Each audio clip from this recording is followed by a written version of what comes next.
friends, spring has sprung and it's time to get out into the sunshine and grow. I've spent the last 4 years as a naturalist teaching youth about the environment and nature. One of the best ways to get young ones really engaged in their food and eating vegetables is to grow them yourself.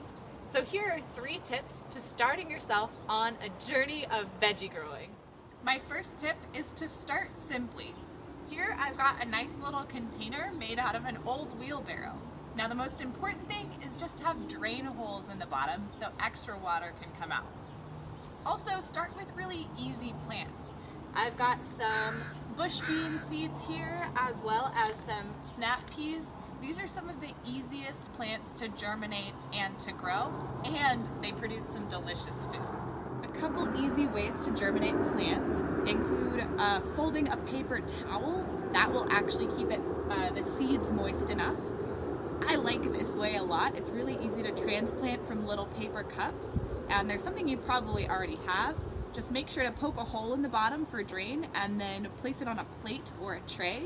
This is a hibiscus seedling, and so it'll give me a plant that I can make hibiscus tea out of. Another thing I like to do is make my own sprouts. So this is just a jar of mung beans that I've soaked in some water, and I make sure to keep wet, so I soak them and then drain them out through this little mesh top.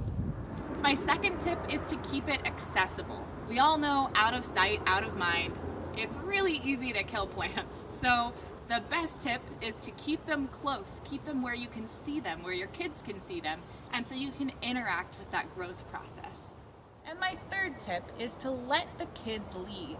They're going to have a naturally inquisitive mind, and they're going to learn how to care for plants, just like they would care for the people around them. So it's a great way to develop empathy. Here we've got a nice little garden bed, and so we've got some tulips and daffodils and things that you would kind of normally see in a garden bed. Here are a couple extra flowers. I just picked these up from a local nursery. This is a viola. It's in the pansy family. And then a nasturtium.